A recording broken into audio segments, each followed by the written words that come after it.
Good morning. Today is the 6th interview that I've had with faculty as part of our history project in the chemistry and biochemistry department.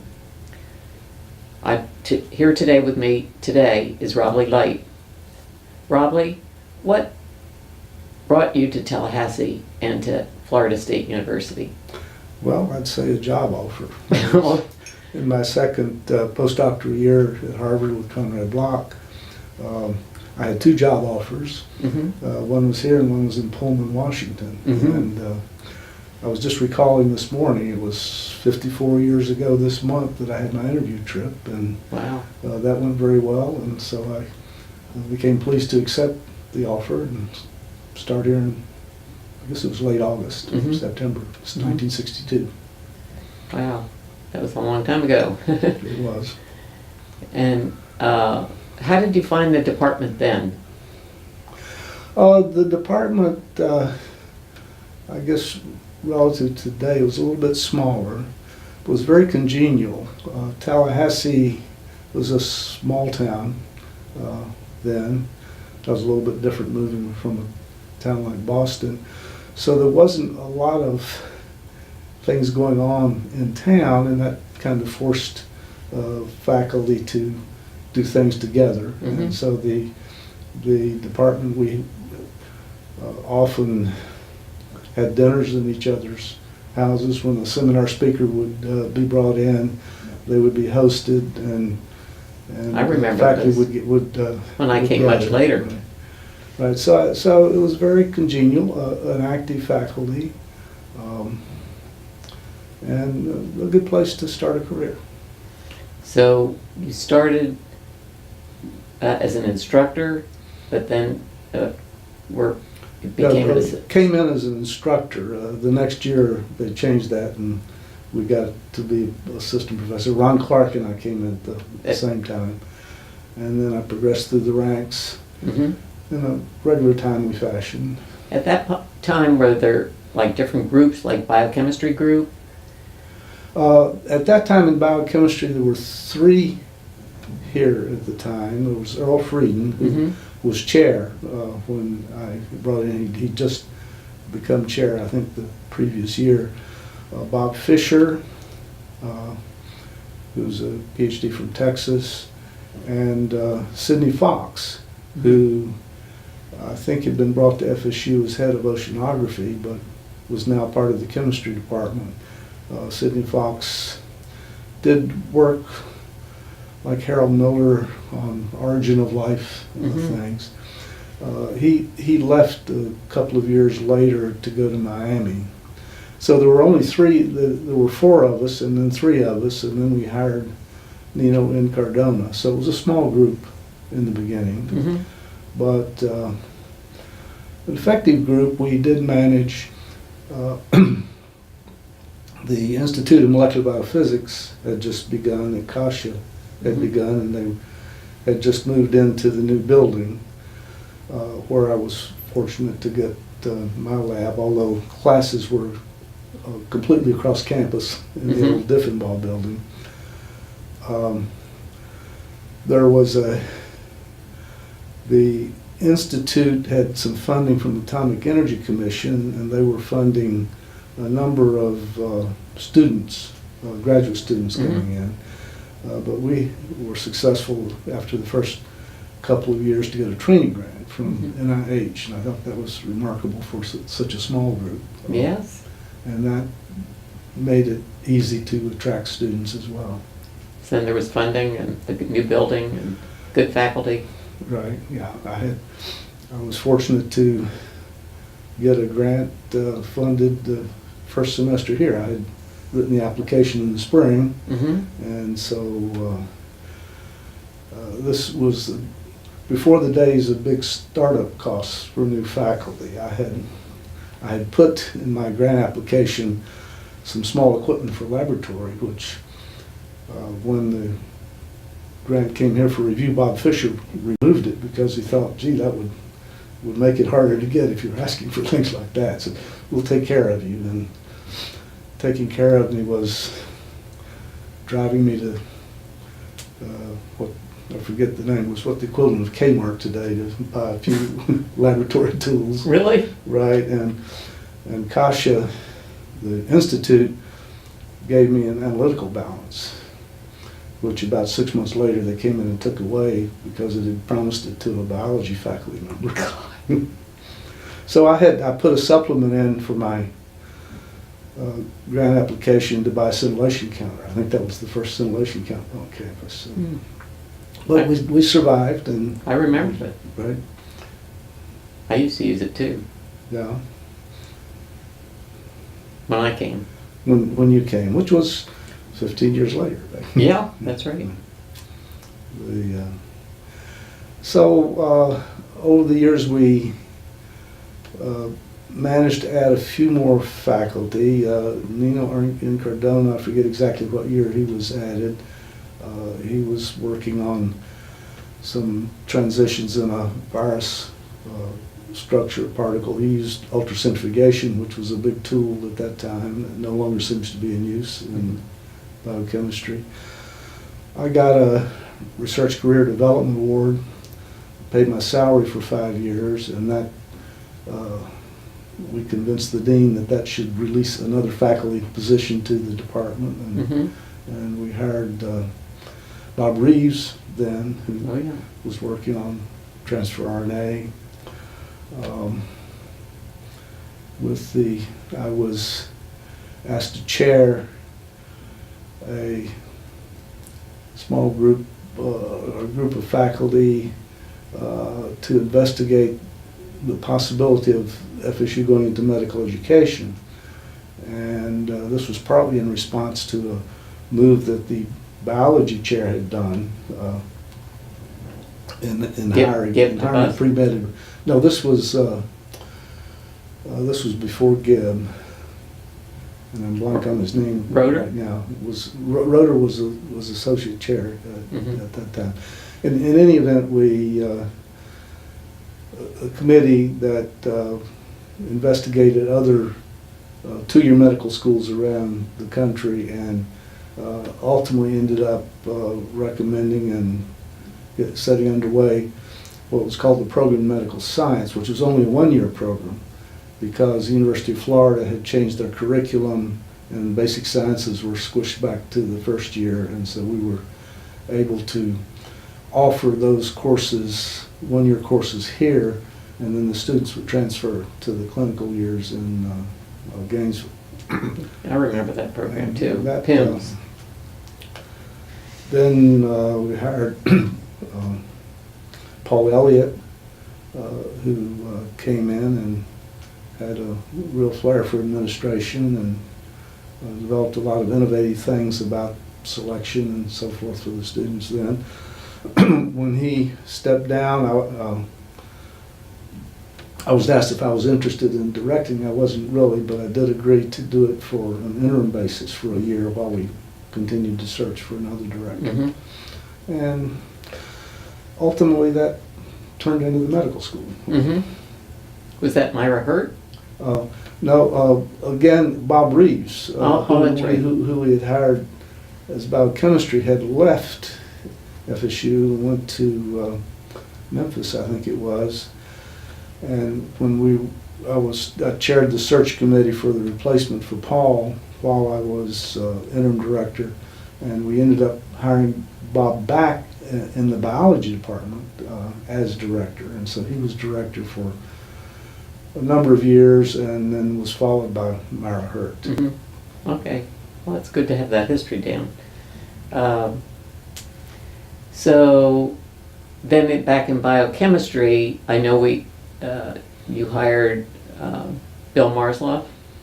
Was he next? And then Randy? No, actually, Dick Winsler was hired very early. Dick had been a mentor to Earl Frieden. And I forget the circumstances, but they managed to hire him as a senior faculty. He had been chair, I think, Buffalo, yeah, right.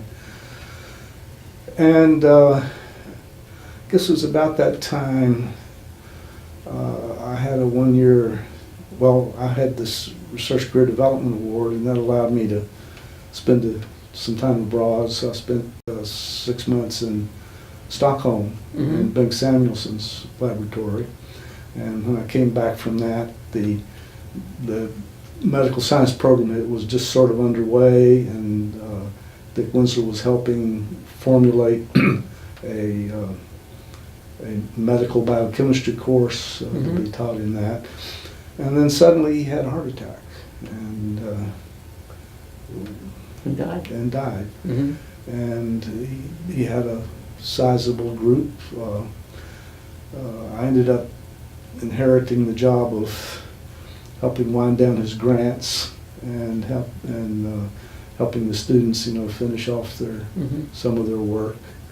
I guess as a result of that, when Greg Chopin was chair at the time, when Greg was reappointed for a third year, and Charlie Mann, who'd been associate chair, decided he didn't want to continue. Greg asked me if I would be associate chair under him, so I inherited some administrative opportunity there, probably as a result of what I'd done with Winslow's group. Right. And then we hired Marslov and Van Wart, I think, came shortly. Well, I came before Van Wart. And right, you came in 77. And he came in 78. Right, okay. Right. And I was, well, the year you were hired, actually, I was away again. I was in Germany. I know. And, I didn't get to meet you till the following year. With Klaus Hallbruck. And that was funded by an award I got from Germany, the Alexander von Humboldt Senior Scientist Award, which was a very nice thing to Very nice. have. So what city were you in? In Freiburg. Oh yeah, that's right. I know I've met him. Right, and subsequently, Klaus left Freiburg and went to a position in Cologne, and I did several research trips, short research trips back, continuing to do some collaboration with him in Cologne. So I got to go to Germany several times. Now I know you were also department chair. I think it was for 6 or 7 years. Yeah, I was hired, let's see, at the end of my associate chairmanship, I guess my name was in the pool, but this was at the time I'd gotten my Alexander von Humboldt Award in 77. And so Marty Schwartz was elected chair then, and he served for 6 years. And then I was elected following that. That would have been 83.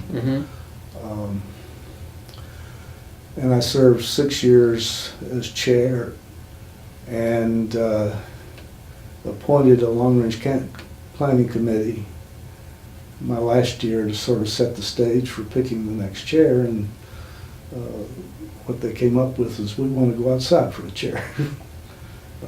So I agreed to stay on one more year while we did an outside search, which ended up not being able to hire someone. And but those were, it was an interesting set of years, a number of challenges at that point. We had just lost 2 of our bright young faculty. Lanny Liebskin was hired away to Emory, and Bottomley was Lanny Liebskin and Larry Bottomley to Georgia Tech. So first thing I faced was trying to do a replacement for them. On top of that, the university had just instituted a new early retirement policy called a service professorship, in which a faculty member could retire, could continue half-time, but draw retirement. And 5 of our faculty, our distinguished faculty, chose that, and then the next couple of years a couple more. So this gave us an opportunity for some New hires. positions for new hires, Mhm. and a necessity for positions for new hires as well. There. For the service professors, they taught still one They semester? taught one semester, right, and then some of them who were distinguished service professors were taught maybe every other year or something, Yeah. or something like that. So looked for opportunities to find positions and to fund the. Along about that time, the engineering school was started up again. There had previously been an engineering science school, which the administration gave up as a budgetary cost-cutting effort, which, in hindsight was not very smart. And so we were involved with chemical engineering. We let them use some space in the Dittmer building, and I was involved in helping doing some recruiting there. But as a result, I think with the engineering school, we got a position in chemistry. There were some initiatives going on in physics that I managed to get a piece of. There was There was a supercomputer. Oh, yeah. Bob Johnson had managed to get some supercomputers on campus, and they got a funding for an initiative, so we maintained that we should have a few positions there, so we had some recruiting there. The MARTEC program, material science, DARPA, was wasn't it material DARPA? science without chemistry, of Mhm. course, and we recruited several people there. Joe Schlinoff, I think, was one of the first ones that came in under that rubric. When Jack Crow was hired as director, he had been at NSF, and I think he knew that the magnet lab at MIT was sort of in trouble, and so he launched an effort to try to capture the magnet lab for FSU. We had hired Tim Cross, new NMR, and encouraged him to work with Jack Crow, and they were successful in Yeah, he came in pulling off. '78 also. Right, yeah. And so that was a helpful venture in terms of adding faculty. I guess it was about the middle of my time. We lost two very important faculty. Bill Marsliff got hired away to North Carolina, and Hal Van Wart was left to go with some company in California. And when that happened, we lost about $1.5 million in grant funds immediately. And so suddenly the biochemistry group was in trouble. But at the same time, the rest of the department, needed additions as well. And I was reading in the Scientist magazine, I think, about this, a couple of places around the country. Purdue was one, I think, that had just gotten some funding from a foundation that was set up in Miami. I thought I should look into this. And a lady named Lucille Markey had set up a foundation as a trust. At this time, the molecular biophysics group had been discussing a new focus, and that ranged all over the place. At one point they talked about, well, let's make a department of biochemistry. But they finally settled on the area of structural biology as a focus, and so I thought, well, maybe that seems to be what this Markey Trust is funding. So I put together a relatively short application, 3 or 4 pages, documented the people we had here, and I talked to the person at Purdue that had gotten one of these to learn a little bit more about it. I was at a meeting in California, so I visited the fellow who had been designated in charge of it and sent them information. And it was at the end of my chairmanship, that was successful. So Well, I feel like I've got it in motion at least. Yes. And I think the FSU landing the Mag Lab helped it Oh, yes. as well. But that did rejuvenate the biochemistry area by adding several new faculty. I remember one other thing that you and I got was one of these DuPont Funds. Right, To bring undergraduate students and their research professors from undergraduate institutions for the summer Yes. at FSU. Yes. That was another thing. I kept looking around for things for special ways of funding. And a friend of mine had told me about the Jesse Ball DuPont Fund, and it turns out that the university was on the list of people that could be funded by this. And what had been happening in the past, I think, is money had been coming to the university and somebody in the administration had been doling it out to various things. And I thought, well, my first idea is, hey, maybe this would be a place we could endow a chair.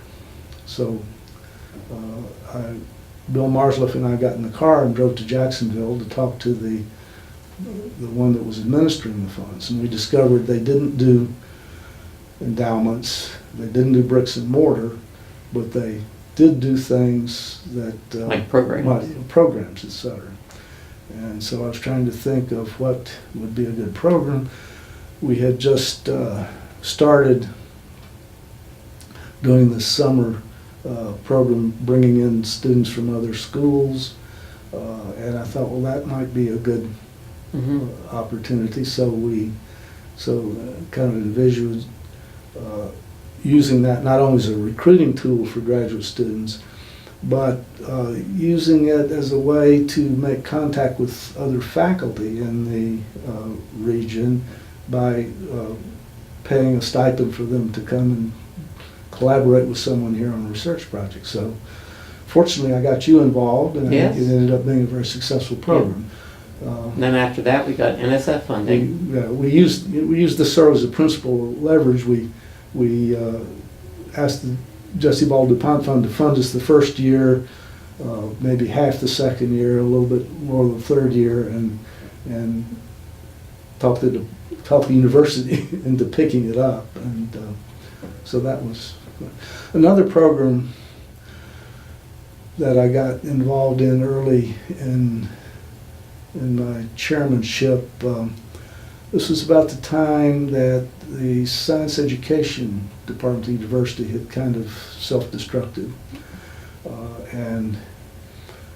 but there was interest in teaching and so forth. So I ended up chairing a committee to look in what efforts arts and sciences might do to help booster the teaching of secondary school science and math. I remember Steve Blumsack was on that committee, and two things came out of that. One was the establishment of what was called the Office of Science Teaching Activity as an arts and science office, and the other was the development of undergraduate degrees in arts and sciences, in which the degree combined two different areas of science along with education courses to serve as a training ground for secondary school. And I think you continue to be very involved in that. So, I did. So I was glad to see that kicked off and became successful. And it's I think it has evolved in a number of different ways since then. And now they offer a master's degree too. And Then it was an undergraduate degree. Right, yeah. Well, that's good. Good to hear. So I was always looking around, trying to looking under rocks here and there. Finding ways to add, find ways to build the things. department Right, from a variety of different avenues. Yeah. Well, that was very good. And then we had the tax law money Yes. that came in, and it was sort of an effort to focus in the area of molecular recognition, which never completely flew off the way, but shortly after retirement, I ended up chairing the building committee. We got a new building out of the money, and we got some startup money for a number of new faculty hires toward the end of the century. Yeah, that new building is beautiful. Yeah. That CSL, or Chemical Sciences Laboratory. Yeah. Yeah, that was a major thing.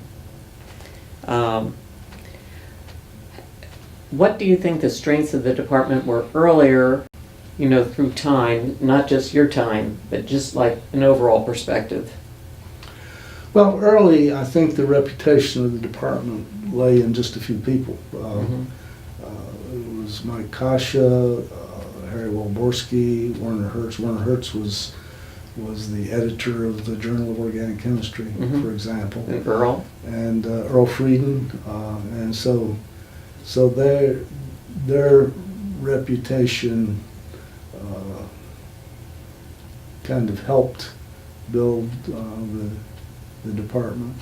Over the years, in the early years, the department was pretty stable. There were maybe 2 or 3 faculty that didn't get tenure and moved on, but others stayed. And later on, then we began to get turnover, like I was telling you, Liebskin and Bottomley, and then later Marsleff and Van Wart, and so forth.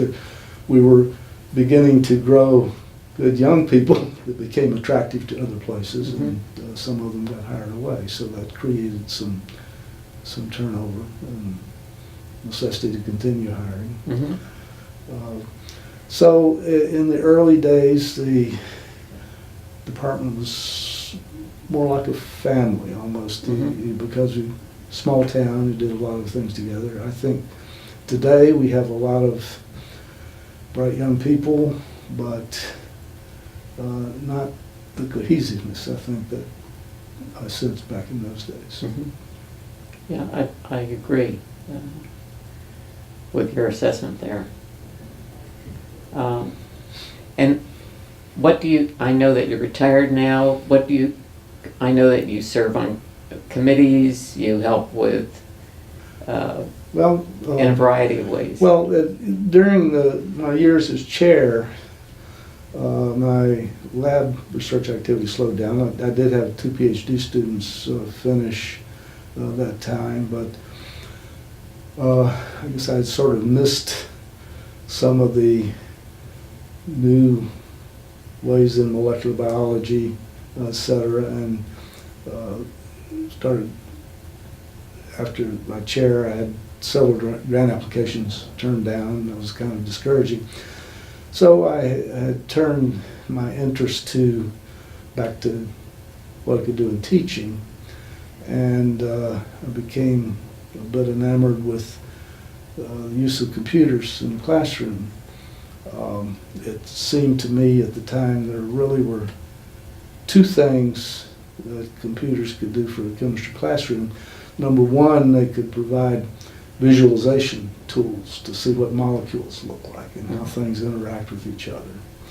And the other was simply providing an opportunity for the students to practice solving problems. And a lot of chemistry courses are solving this problem, solving that problem. And so you could introduce drill. Yeah. So that one of the colleagues, Ralph Daugherty, this was in the early 90s, I forget exactly when, started experimenting with sending email to his students. And I thought that's pretty cool. I think I'll try that. And a big freshman class, and I would send out class materials by email and other correspondence and things like that. And one day I got an email from one of the students that says, I've got my I've got the Spark station in the basement back in Michigan. Would you mind if I put these materials on the web? And I said, no, that's fine. It sounds like a great idea. And I thought, well, if he can do it, why can't I? So I think I had the first departmental website for a class website. And that was before we had Blackboard or... Oh yeah. So I had I set up this website on our mail server, and one day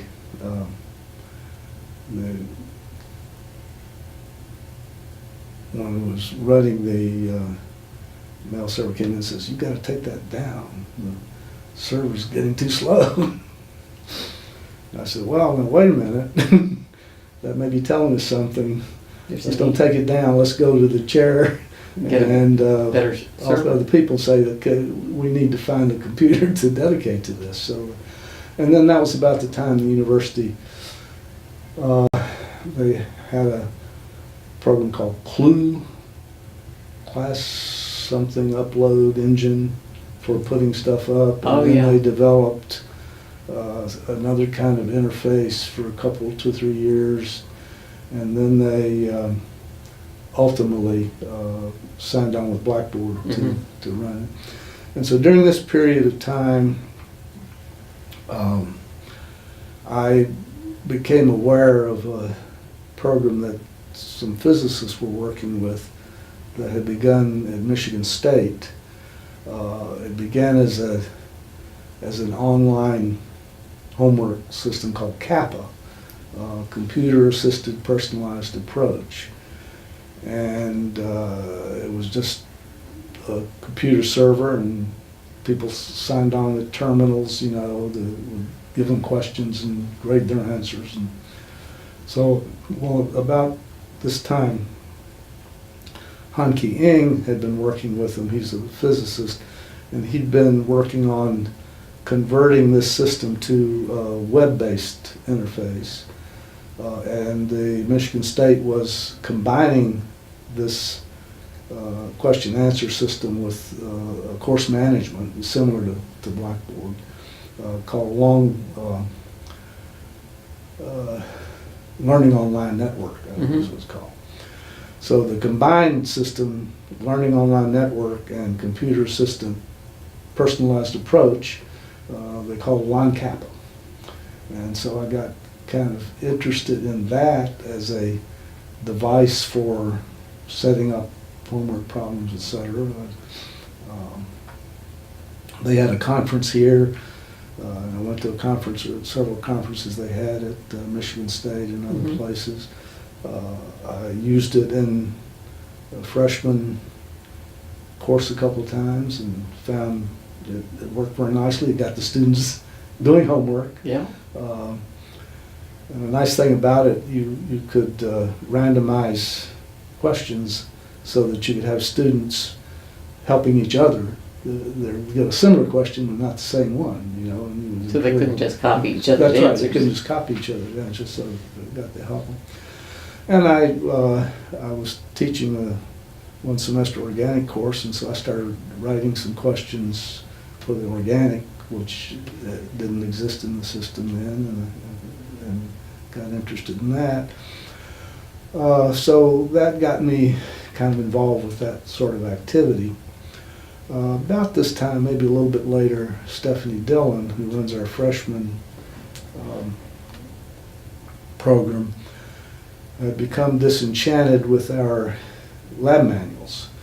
We for some years we've been printing our own lab manuals, and she decided she wanted to put the lab manual online for the students. That way they'd be ready immediately. You didn't have to wait a week for it to... And you could modify it easily. Put them into the bookstore and you could modify it instantly. And one of the items in the lab manual was a tear-out sheet that had 2 or 3 questions that the student was supposed to fill out and turn in before the class. And that was to force them to do some reading, Think about it. Called pre-lab questions.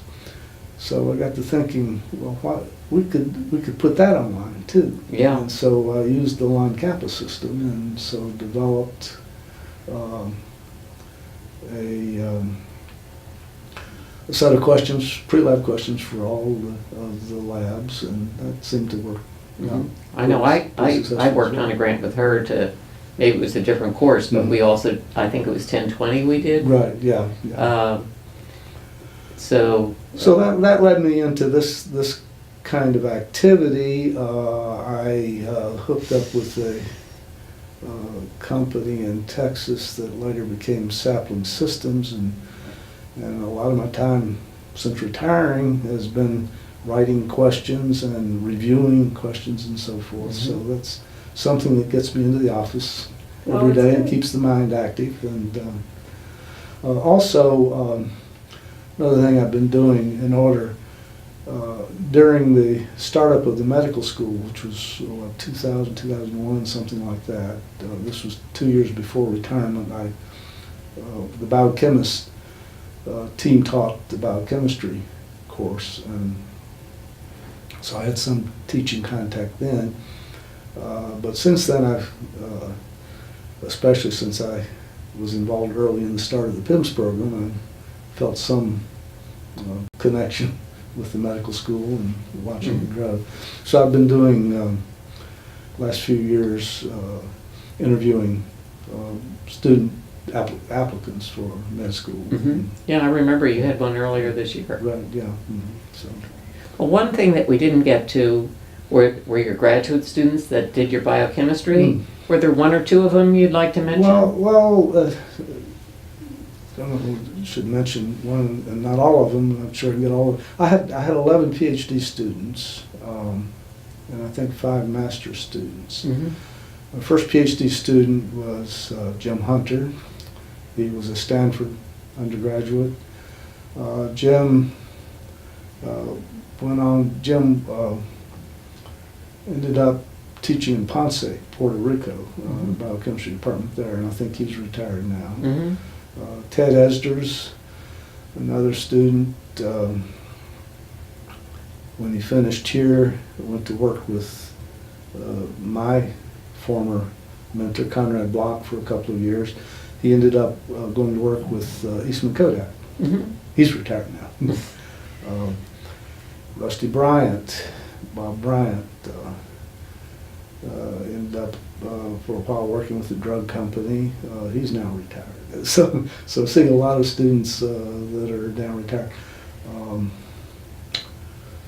Mike Buchholz was ended up being on the faculty and then chair of chemistry at Gannon College. So let's see, Adrian Cutler went back to Canada. I'm not sure exactly what position he's in now. Several I have kind of lost contact with. Ray DeGrella, you mentioned earlier, Doug McCullough. Just not Jeff Priest. Kept up contact. Jeff Priest was an MOB student, actually, not a chemistry student. He did a postdoc at University of Alabama, Birmingham. He's now with the CDC in Atlanta.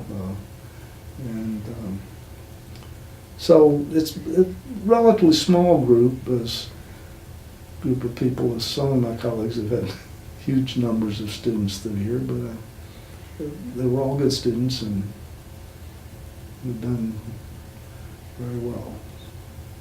Probably Steve Fahler. Steve Fahler ended up going to business school later. Paul Kirsch ended up going to law school later. And then Paul died of a heart condition a few years after that. Is there anything else you'd like to say? Oh, well, it's just been an enjoyable 50 years. We still enjoy living in Tallahassee. I think the opportunity to get away, on the research leaves, the travel to meetings and so forth is good for an academic career. I think the younger people now have it tougher than we did in the old days. It's much harder to get grant funding. It's not, you really have to have a targeted idea. It's not as easy just to experiment around with things that are sort of academic interest as there used to be. Yeah, one of the things we did as chair, we want to put in a plug for the help my wife gave it, you know. So Mhm. she put up with me doing lots of She did. things, and she hosted faculty events Many times, Jean. at least yearly, and she had twice a year. She had luncheons for the staff, and so I'm trying to maintain that family type of feel The that I had camaraderie. in the beginning, the camaraderie. Mhm. So a whole lot to her. Well, thank you, Robley. Thank you for asking. My pleasure.